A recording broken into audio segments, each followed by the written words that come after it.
Hey, welcome back to Football 101. In this video, we're going to be learning about zone concept runs. Zone concept runs are some of the most used runs in all of football. All the time you probably hear the terms outside zone, inside zone, split zone, but what are they? The zone run scheme is one of two main running schemes. One is called the zone scheme and one is called the gap scheme. The gap scheme, as its name says, is all about attacking one gap or one hole in the offensive line.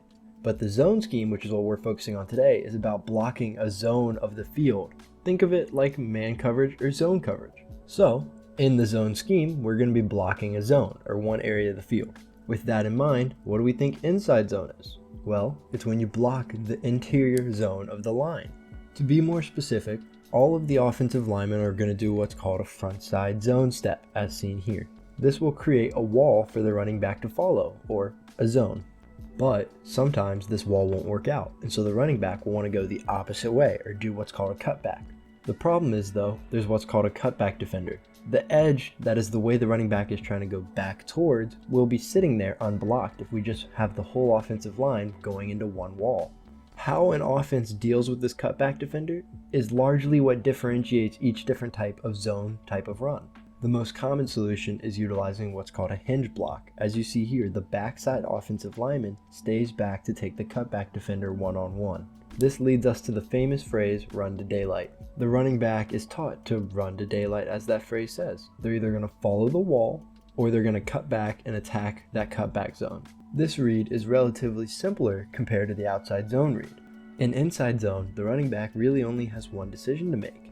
He has to either go straight forward and follow his blockers, or cut back to the other lane. In outside zone, he has to make multiple split-second decisions to figure out his best path. But what you might be asking, what is outside zone? Well, it's exactly as the name says. Instead of trying to run just straight forward and block up, we are going to be blocking out and trying to be running horizontally first, then vertically. So now that we've established what outside zone is, what is all these decisions that the running back has to make? So he's going to start on the outside, the furthest blocker away from him, and work back inside. What he's going to do is look at every single offensive lineman and judge where the defensive lineman is. If the defensive lineman is outside of the offensive lineman, then the running back will look to the next one. If the defensive lineman is inside, then the running back knows where to go and will go there. For example, look here. The edge defender is currently outside of the lineman, so now we're going to look at the guard. And with the guard, the edge defender is outside of the lineman, so we're going to look at the center. And boom, right there, the center is inside, so we are going to be going between the center and the guard. Another time of this, first we look at the tackle. Oh look, the edge defender is outside, so let's look at the guard. Oh, he's inside, so we're going to go in between the guard and the tackle. So, how do we handle the cutback defender in outside zone? Well, sometimes, because we're running so far away from him, we just leave him unblocked. But we could also use a hinge block like we established with inside zone, or we could use what's called ghost action. This is when we have a receiver run behind the run play to make it look as if we could throw it to him. While 9 times out of 10 we won't give this ball to this guy, the defense has to respect it and the cutback defender has to stay and defend it, because if he didn't and we did give it to him, it would be a free touchdown. Also, another variation of outside zone is called stretch. You might have heard of this. Stretch has all the same properties of outside zone, except the guard pulls. This means that the offensive lineman kind of leapfrogs the other offensive lineman and becomes a high-speed lead blocker. Now, stretch can either be ran with the guard pulling or the center pulling. And depending on which one, it'll be called stretch G or stretch C. Now, stretch C is a lot more rare because imagine how athletic your center would have to be to snap it and get all the way out there, but it is still seen, so don't forget about it. Now, the final type of run that we haven't gone over yet in the zone run family is the split zone. If we take a step back and look at the name, what do we think it is? Well, it's when the zone is split, like there's almost 2 different types of waves. Now, we aren't splitting into 2 zones, but we're splitting into 2 different types of motion. While the entirety of the offensive line goes right, we are going to have our tight end come all the way back to the left.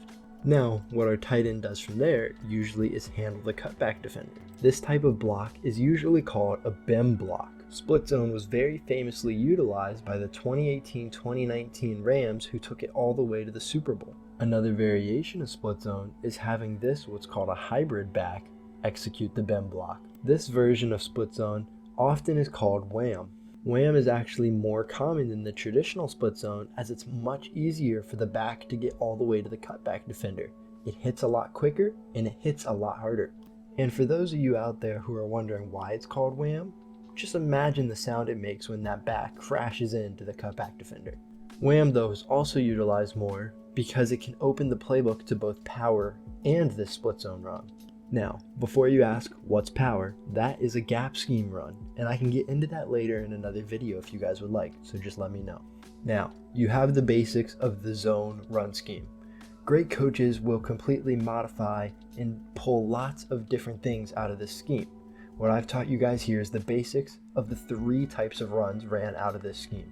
I assume that everybody is going to want a gap scheme video to go along this one to round out how runs are done in the football world. But if you want more in depth about the actual schematics, like where everyone blocks, how blocking assignments are made for zone types of run plays, let me know and we can get into all sorts of good stuff there too. Believe me though, that's a whole nother level we have to get to. For now, in this video, we just covered the basics, like what is every run and some basic components of the different types of runs and things used in this family of runs. And that's basically what we're going to do again for the gap scheme video if that does get made. I'm going to leave some zone runs on in the background if you guys want to stay around and see if you can see what I just taught you. I'll have some pointers on the screen probably. But so if you want to stick around, test your knowledge. Well, alright though. Until the next time, see you around.